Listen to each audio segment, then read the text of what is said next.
violence seminar, which was it was the disarming debate.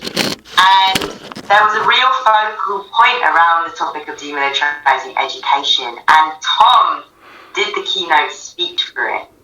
And we're going to get into what that was, but it was really eye-opening for myself and Carmen because it discussed how universities are both ideological and repressive state apparatus.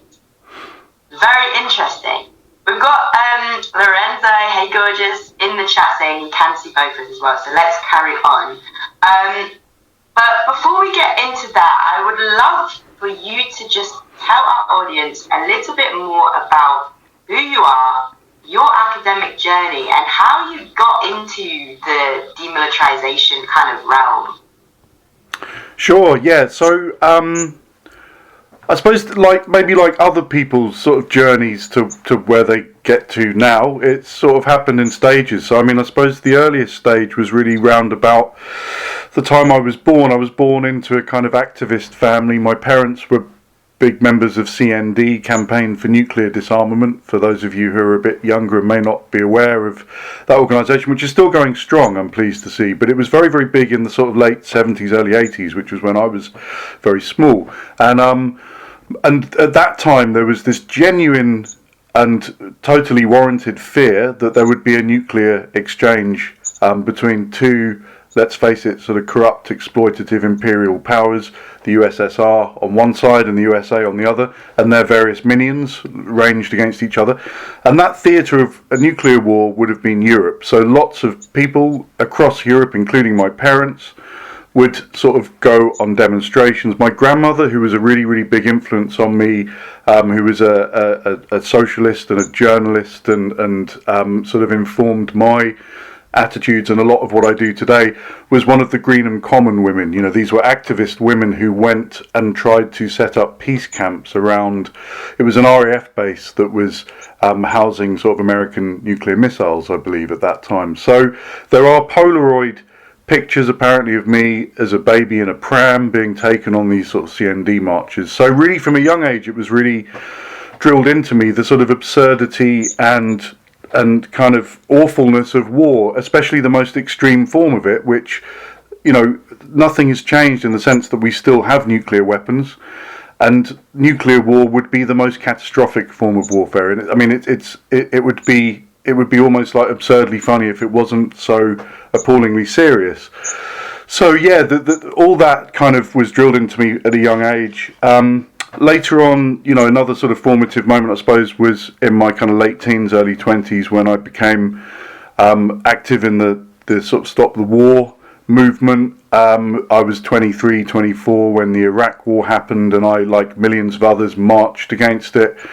I was trying to do whatever else I could by writing little sort of critical articles about the kind of, you know, this sort of disastrous route to war in the newsletter for my trade union at that time, which was PCS, because I was working as a civil servant at that time, and PCS then, as now, is a sort of you know, one of the more radical trade unions, as your viewers will know.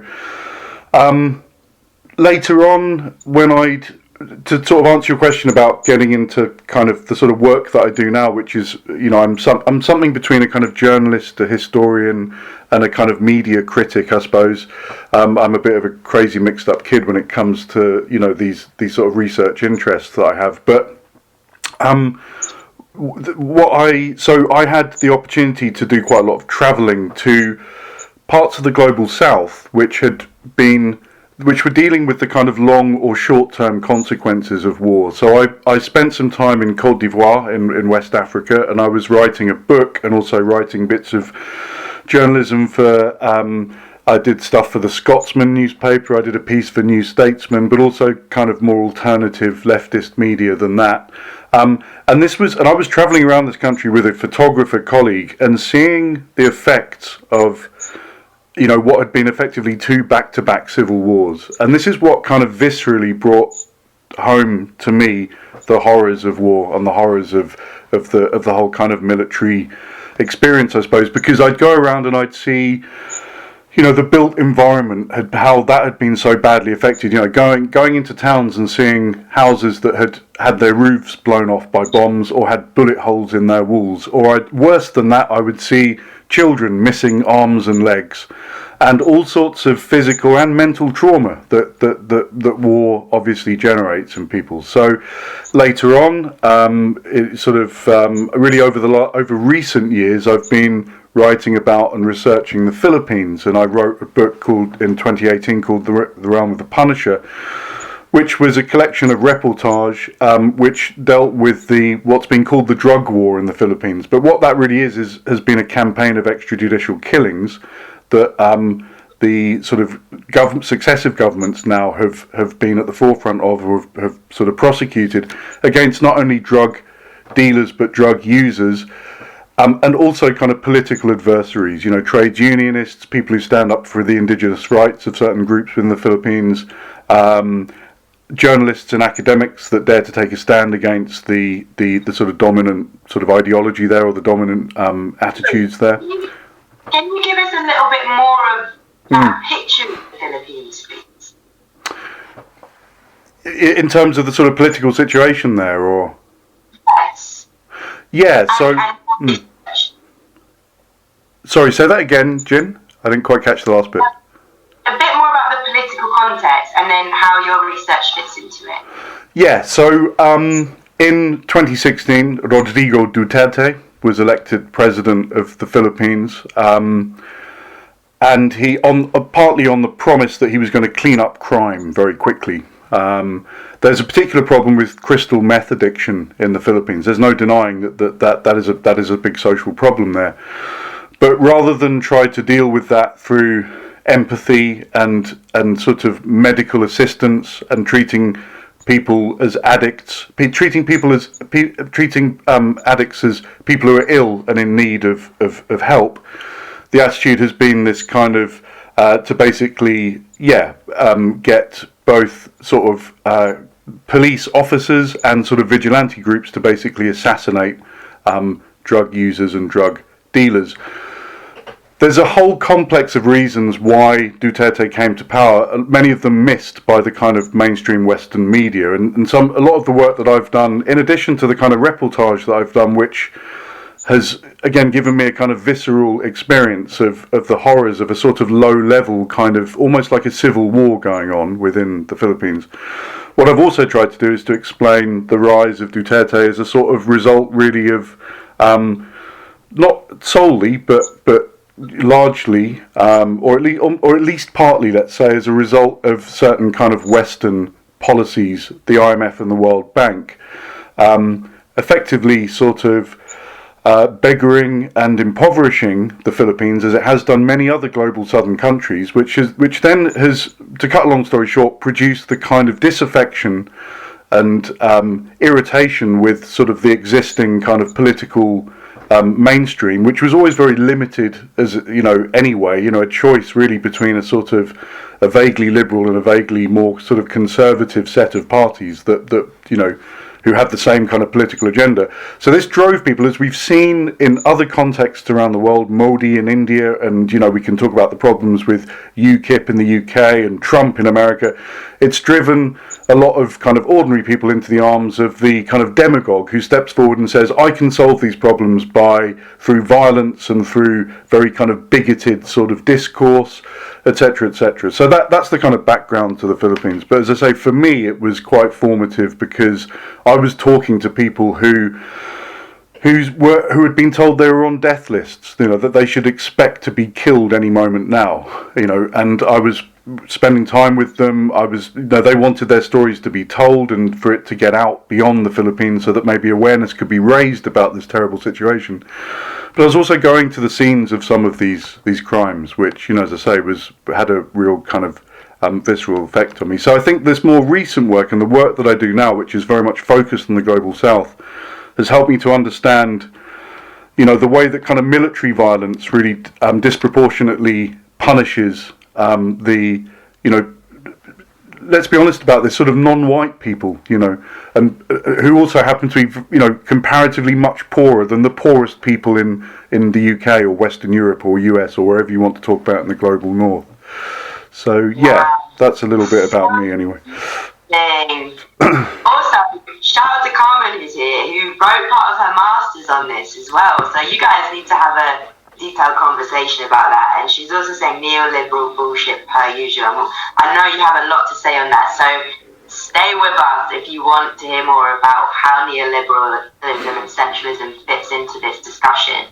But it's so fascinating hearing another case study of how trying to fix things with dominance and violence in the kind of cloak of militarism doesn't help a thing.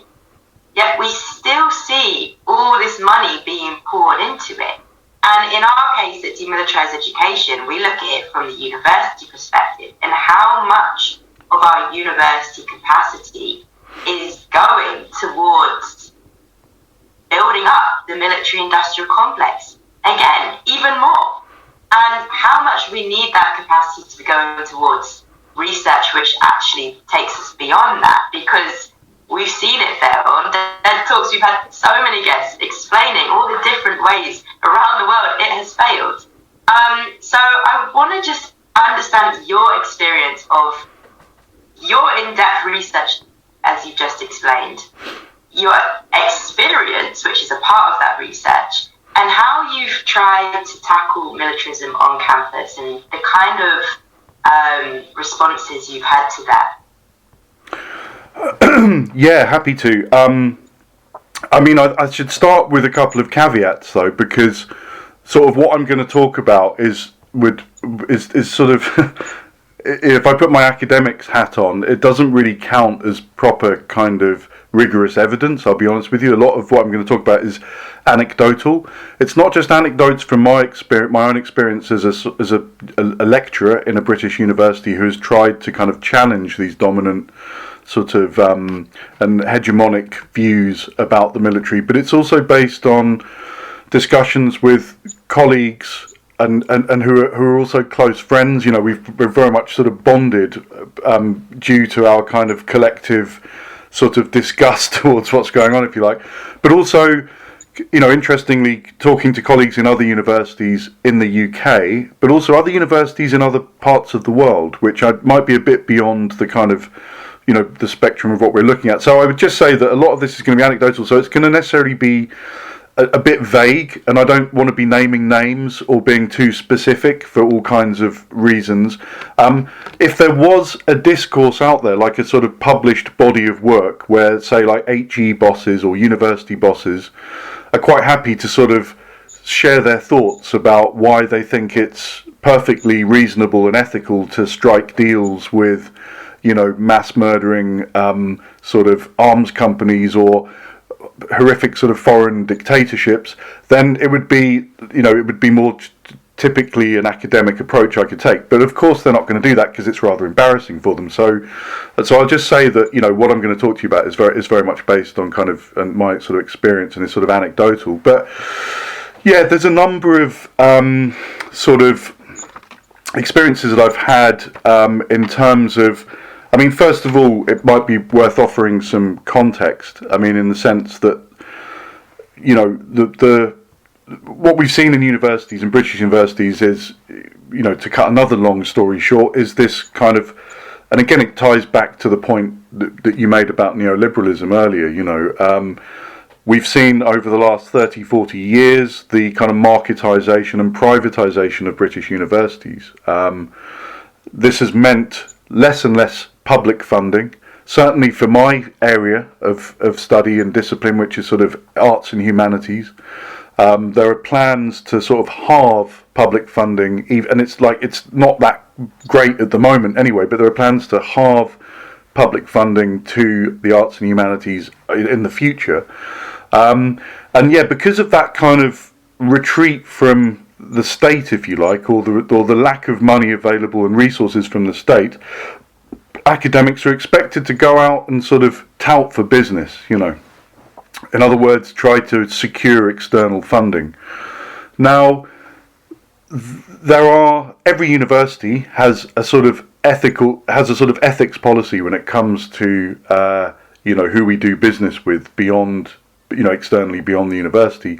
The trouble is that it's like there's a point where ethics and morality and decency are all well and good up until the point where it's going to start meaning that we can't get our hands on money, right? So it becomes very contradictory and very kind of fragmentary and almost sort of madly sort of cognitively dissonant, if I can use that sort of terminology. So for example, a lot of university ethics policies will sort of say, well, you're not, as an academic researcher, you're not allowed to go and sort of secure funding from the tobacco industry or from companies that do sort of experiments on animals, However, there seem to be very little rules about doing business with organisations and corporations that hurt human beings, kill human beings. I mean, where is the kind of moral sense in that? I mean, as I say, it just goes against a sort of 5-year-old's understanding of fairness and moral equivalence, right? I believe that the upshot of that is that we've now, I think these are, you'll correct me if I'm wrong, but you corrected me at the conference, because my statistics, the evidence I had to hand was that these financial relationships between universities and the arms trade were worth something like, are now worth £1 billion. But I think, am I right in saying, Jinsella, that it's twice that? Yeah. 1.3. 1.3 billion. Sorry, I had either 2 billion or 1 billion in my head. So yeah, so that was the starting point really for and not just for me, but for colleagues and for others who are really concerned about this issue, was just the sort of insanity of the double standards and the kind of the sort of contradictions in that kind of ethics policy. And did you experience that through having to try and find your own funding for your research? Well, from the outset, I've never been, some things are more important than sliding up a greasy, well, many things to me. I've never been a careerist. I mean, I kind of fell into academia accidentally anyway. I remember when I left university aged 21, I was, for very reasons I won't get into now, I made a vow never to go back inside a university ever again. I spent 10 years as a freelance writer, travelling, living abroad, and just, I don't know, through happenstance I ended up back in the academic world as a lecturer. And now obviously I see value in it, despite all these kind of forces of darkness that are kind of ranged against us, which are, the military industrial complex is certainly one of those, I would argue. So I've never been tempted to sort of go down that route.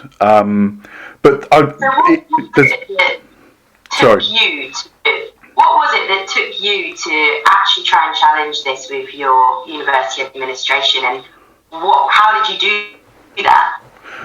Well, I mean, before I became an academic, quite late on, for the reasons that I mentioned earlier, I already had quite a sort of clear worldview, a kind of, that was, it was kind of, I was never likely to sort of, I was always likely to have an issue with the sort of militarisation of universities. So, but in terms of sort of certain catalysts for action, I mean, I think one of the pleasures of being a teacher of any kind is what you learn from your students as much as what you hope you can teach your students. And there were, again, I don't want to get into specifics too much, but there were a couple of students that I had the privilege of kind of working with, who belonged to, let's say, sort of diaspora communities in the UK, who had been affected by what you might call, sort of militarised imperialism, British and American foreign policy, who actually educated me about a lot of this stuff, who actually, through their own efforts, did freedom of information requests to discover the sort of extent of, my university's relationships, particularly with BAE Systems is the big one, but there are others as well, like Kinetic and so forth. So that kind of, spurred me to do my own researches. I think you can't launch an argument that will stand up without some kind of evidence base. So I've since done my own freedom of information requests and discovered even more horrors. And also I have colleagues who are engaged in decarbonisation, because this is another sort of big project of universities. Rightly, it gets accused of greenwashing. And I think everything is connected. Efforts to, the environment, climate injustice, is something that obviously disproportionately affects exactly those sorts of societies and cultures that are also on the business end of the sort of Western or global Northern kind of military machine, military imperialism. So yeah, I've learned from others in terms of sort of empowering me to kind of then, I don't know, try and make myself unpopular in a way, like go to the committees that I am on, which relate to sort of research and ethics and the sort of governance structure of my department and, more broadly the university where I work. I've just tried to raise these issues and tried to sort of see what people think of them, raise them as kind of calmly and as rationally as you possibly can, and hope that you kind of appeal to other people's humanity and other people's sense that actually there's something seriously awry here. There's something seriously wrong with a policy that lets us, work with companies that kill people, but not with companies that, kill kittens or, dogs or whatever, right? Oh my gosh, the don't fuck with cats online community are going to come for you. Oh no, I didn't mean it. I'm a cat owner. I love cats. I'm an absolute catophile, so I didn't mean anything. Right.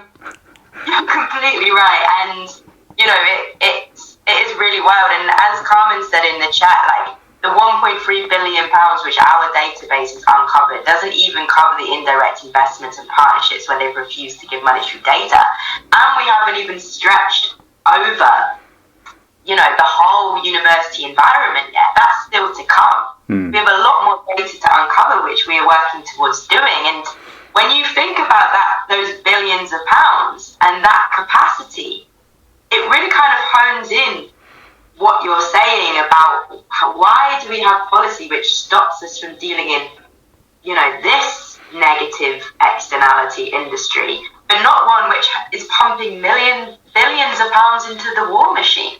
It's absolutely wild. So, Tom, let's get on to these anecdotes. Let's get on to some of these responses that you have had while challenging militarism on campus. Yeah, so I mean, there are, I don't know, look, my day job is to sort of analyse language and writing and to understand how it works. So I suppose I take that skill set into these battles that I fight, and apply them to obviously what is told to me from colleagues in, within the institution and other institutions as well. And what I find is a lot of kind of strange sort of fallacies, strange kind of ways of rationalising something that is ultimately irrational and unjustifiable, I would say, sort of morally and intellectually.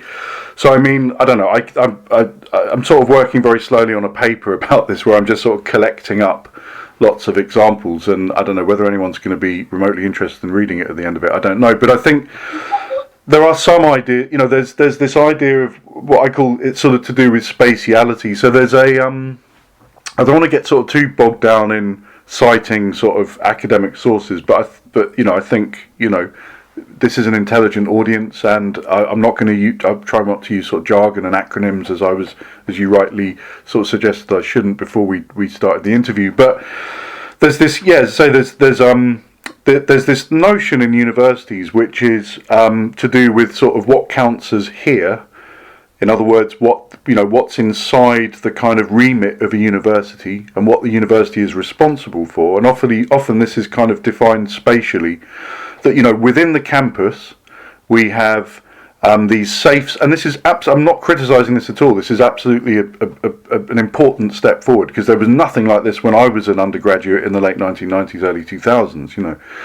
So there can be sort of progress within these sorts of dominant liberal kind of approaches. I'm not saying that that's not possible. So, we talk about safe spaces for LGBTQ plus students. We talk about safe spaces for students of colour. We talk about safe spaces for women students.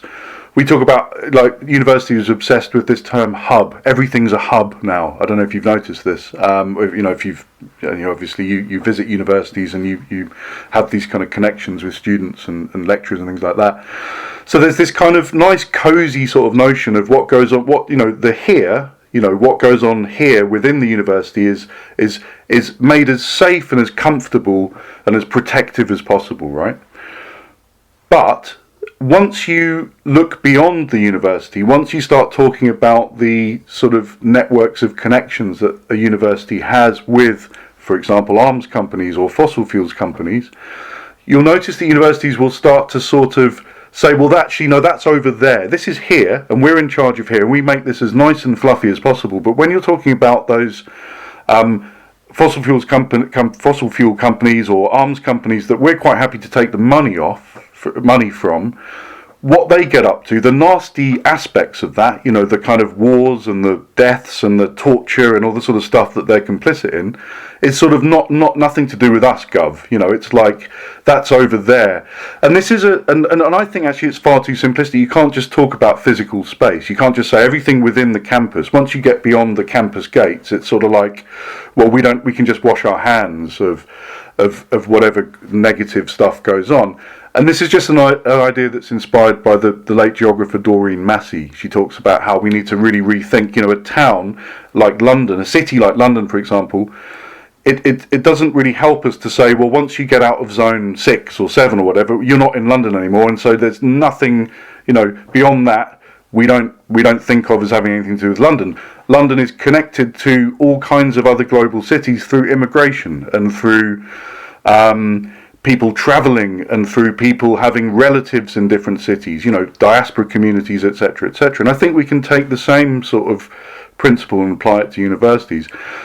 The trouble is when you try and put that to people who are responsible, people in positions of power in HE, they don't like it. They revert to this, as I say, very kind of simplistic sort of old-fashioned idea of like here and there being kind of separated by space. I can give you some other examples if you want, or I don't know if you want to move on to asking me about something else. Well, I just want to add something in, which is when I spoke to the Vice Chancellor of the University of Manchester, and this video is on YouTube, and I said, right now, Yemen is in the worst humanitarian crisis the world has seen in recent history, and we just started the University of Manchester just started a new contract with BAE Systems. At what point will life in other countries take a higher importance in our research and commercial interests? And she basically did a long-winded response which pretty much said, well, while our government does it, why wouldn't we? Well, that's really interesting to say, because the next thing I was going to say was that there was and again, this may be cause for some optimism in an otherwise dark situation. There was some recognition amongst journalists in the sort of alternative media, the left media, which, in my view is sort of really the best place to go for proper news nowadays. You can't depend on the sort of state and corporate media anymore for much that's reliable. But there were certain journalists and certain commentators who drew attention to the fact that it was, I think it was Birmingham University opened a sort of satellite campus in, I want to say, the United Arab Emirates. And there was this immediately a question, because of the laws around, basically homosexuality is illegal, as it is unfortunately in many other countries. There was this sort of realisation that actually, well, if you're a staff member of this university in Britain going to work in that satellite campus, the university surely has a duty of care to you. It shouldn't send you somewhere which is going to be an unsafe space for you, right? So there's a sort of the beginnings of a kind of awareness that yes, there is responsibility needs to be taken for not stuff that doesn't just happen on campus.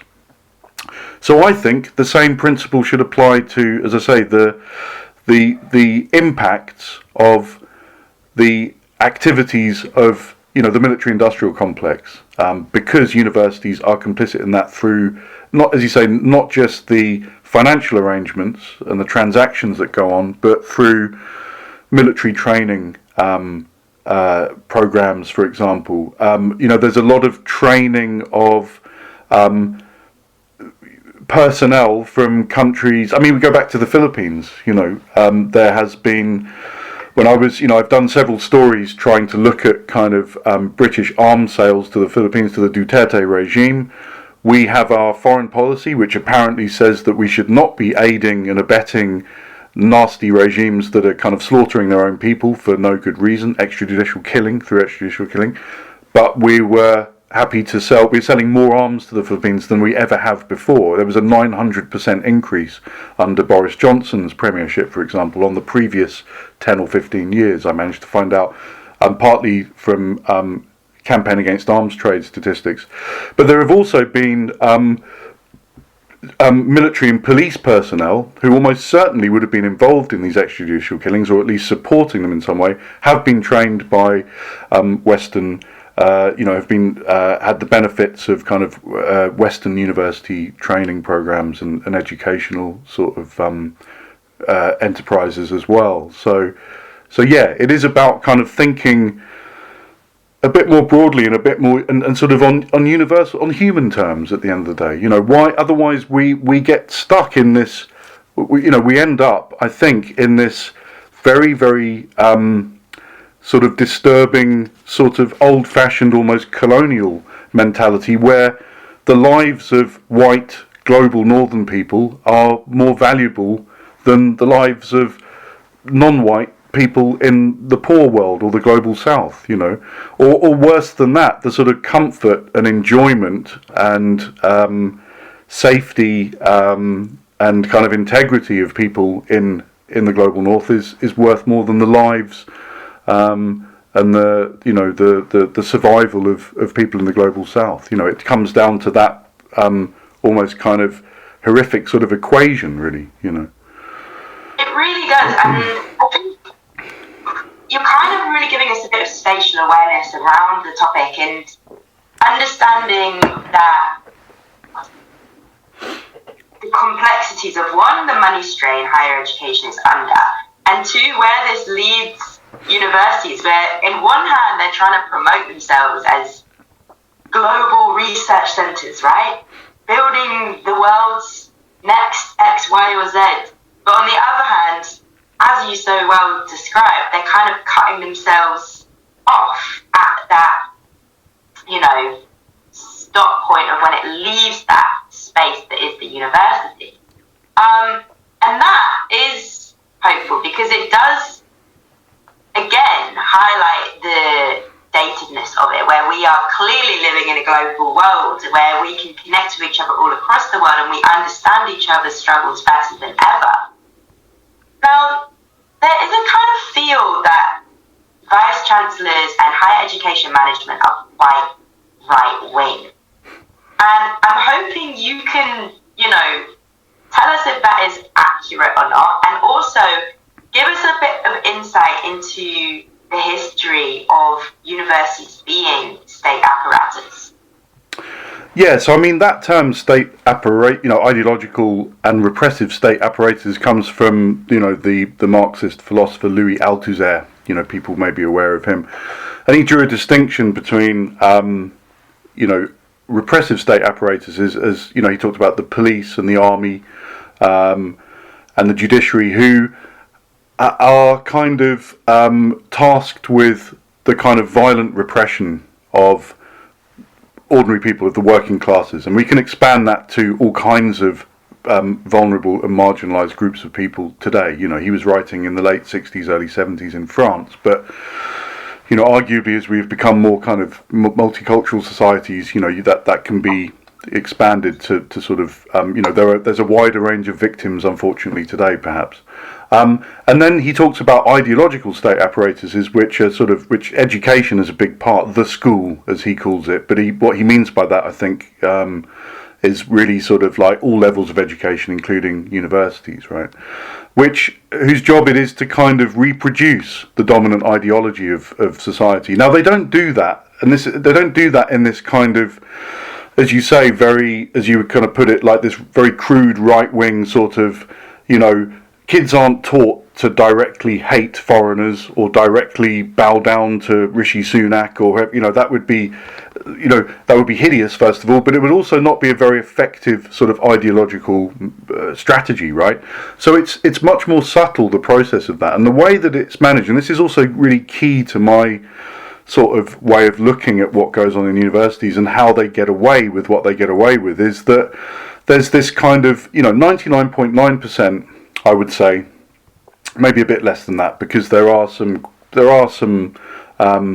quite sort of largish minorities of avowedly sort of right-wing academics, in especially related, like ones who are climate change deniers, for example, who are quite senior in some of the Russell Group institutions. But leaving those aside, the vast majority of academics that I know and that I'm aware of are sort of would describe themselves as kind of liberals or even left-wingers. I'm not sure if they describe themselves as centrists, because that's a bit of a critical sort of term that we on the left would use to sort of, as almost a bit of a derogatory term. But and they'll use the language, they'll use the rhetoric of, we care about human rights, we care about, I'm a feminist, I'm going to wear my lanyard, the rainbow lanyard. You see a lot of them around on university campuses, because, it's this kind of expression of the signalling of one's kind of, regard and respect for various sorts of embattled minorities. And I don't doubt the sincerity of those people, I'm not necessarily knocking that. But the trouble is that underneath that smokescreen of sort of, what would you call it, sort of faux progressivism or sort of technocratic liberalism. I don't know what maybe the terminology isn't that important, but under that smokescreen of kind of liberal sort of niceness and conviviality is actually the same old business as usual going on, if not getting worse. And it's not, I'm not saying it's a conspiracy, that it's an orchestrated thing, but it's sort of at the same time not a coincidence either, I think. And it also helps, part of the privatization of universities is that they have become corporations that have to compete very, very rapaciously for student fee money, what little public money's left, private funding. So there's this competition, and the way you get a competitive edge is through the way you market yourself and the sort of the public relations operation that you have going on. And there's no more easy but also perhaps kind of cynical way of giving yourself an advantage than to appeal to what people actually care about, and certainly what a lot of young people care about, which is human rights and peace and LGBTQ plus rights and so forth. But we saw this with this kind of with these rather awkward sort of tweets by vice chancellors and HE bosses after the murder of George Floyd and the murder of Sarah Everard. These kind of tweets in support of Black Lives Matter. Again, I'm sure that there was a degree of sincerity there. I'm not saying they don't believe that, but at the same time, it also, I think, while people are focusing on that, they're not going to be focusing on the material reality of the sorts of what we've been talking about, the sorts of complicity that universities have with the arms trade and with military-industrial complex. What was a really interesting contradiction was that you had all, like, let's take the Black Lives Matter case, where you had lots of HE bosses tweeting in support of Black Lives Matter. What they didn't read was the Black Lives Matter manifesto, because if they had read it, they would have seen that BLM were for Palestinian liberation, they were for defunding the police. Well, first of all, Palestinian liberation is not in the interests of a lot of arms companies. It's not in the interests of British foreign policy, and universities are mostly aligned with those interests. Defunding the police, well, a lot of universities train the police, so good luck with that, you know. So again, you see this, like you see the rhetoric start to sort of crumble when the sort of light of the material reality is sort of shone onto it, if that makes sense. Yeah. Absolutely. It's it's the devil's in the detail, isn't it? Exactly. You can say one thing but be doing another, and then not connecting. That's exactly what's happening. It's greenwashing essentially, or woke washing is a term that with a couple of colleagues and I wrote something together about this. We tried to use the term woke washing, which is like greenwashing, or Yeah, exactly. I want to just quickly as well shout out the students, the Marxist Society at UCL yesterday were threatened with suspension because they were holding a small rally meeting in support of the Palestinian people. There's also been crazy free speech laws supposedly coming in, yet when it comes to this topic, they're being threatened with suspension. It's really interesting what you say as well, when they not looking even at the detail of what they're woke washing and supporting. So yeah, it's a sad state for universities, but all of these discussions are helping us to continue exposing the cracks in the system. Clearly, the financial issue is at the heart of it all, and education should be free. And then there would be less reliance on the need for arms company partnerships. However, I think higher education administration should step up and hold some accountability and use their power and influence to shift those policies, to adopt the Demilitarise Education Treaty and work for a better world. So I'm hoping you can just round up this conversation by commenting on that. How do you think we can get higher education administration to support demilitarization? Okay, I'm going to give you the sort of reformist answer, and then maybe the revolutionary. Well, I'll start with the revolutionary answer, which is really in my heart where I'm at. Really, this is to do with my own sort of background and my upbringing and so forth.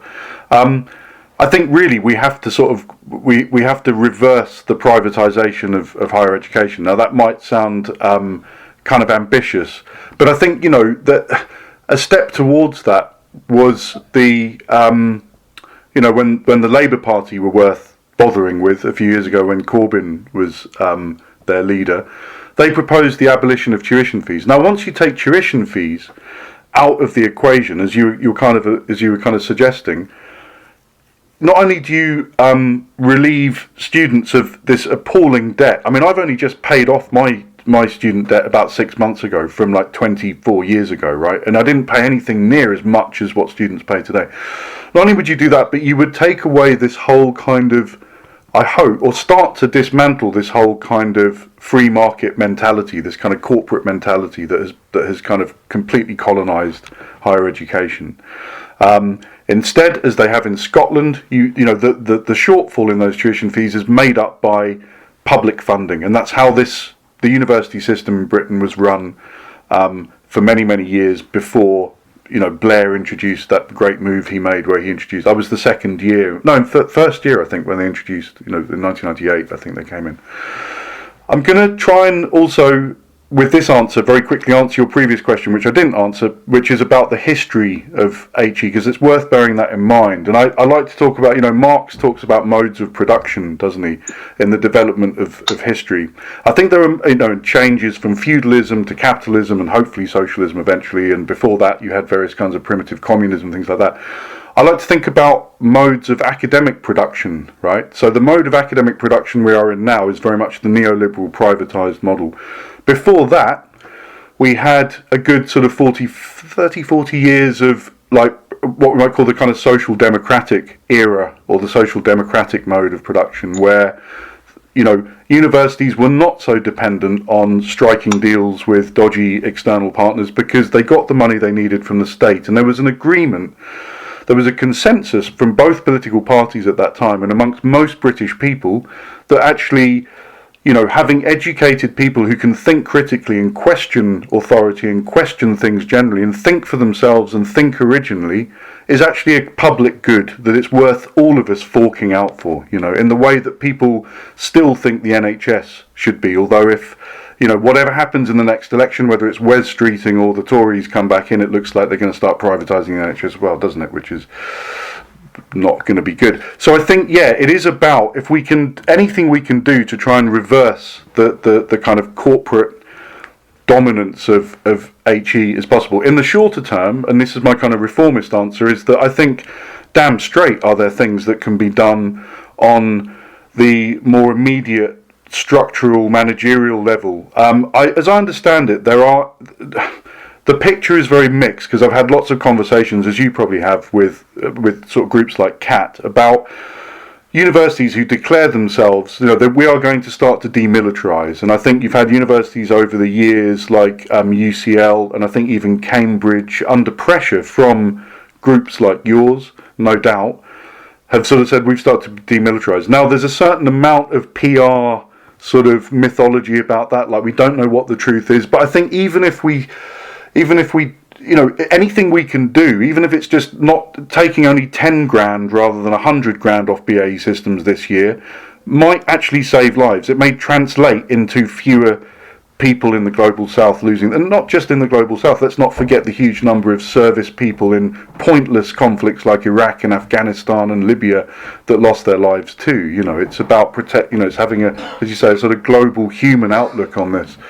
And a decarbonisation, actually honouring these steps towards net zero by 2030, as some universities are trying to do, or 2050 is the more kind of realistic aim seems to be. My strong feeling about this is that we have to sort of change, as I say, the kind of mode of academic production, as I call it. We need to try to. I'm not saying it was perfect in the social democratic era at all. In many ways, it was more elitist because you had fewer people from narrower backgrounds, from narrower sort of backgrounds and social backgrounds going to university. But at least there was that sense of that kind of humanist notion of what a higher education should be about, which is about questioning things and about speaking truth to power very often, Hell yeah. Thank you so much, Tom, for taking us through just the whole environment of the university as a state apparatus, how administration kind of distance themselves from the very urgent need to break their ties with the arms trade, and giving us some hope and insight into how we can do that and what we need to be tackling. And of course, it does come back to what you're saying around just corporatizing the whole environment and making it a space for education for the betterment of society once again. So thank you so much for coming on. I can't wait to work and learn more from you on this journey. And have you got any final words you want to say before we close this off? I suppose just keep hope alive, keep optimistic, and I think try to be doing anyone watching this or listening to this who works in or has any kind of connection to universities, it's worth fighting. It's worth raising these sorts of things in meetings and just being heard and being known about. And I think the more people who do that, the bigger the sort of protest becomes, and then there's a point where I think leaders and bosses have to start to sort of listen to that and have to start taking our desires seriously. Thank you so much. It's so important that we do understand that we build influence together, and that influence is not imaginary. Just have to keep at it. So really appreciate you bringing that hope into those final comments. And again, thank you so much for your work. Keep at it yourself. Keep sending those FOIs. Straight back at you. Thank you. You're doing fantastic work yourself. So keep it up. And thanks for having me. All right. Yeah, it's an absolute pleasure. And everybody watching, thank you for being with us here tonight. Come back next week, 7 p.m. We're talking to an incredible activist and banner maker. And remember, we ain't dead yet. Bye. Bye bye.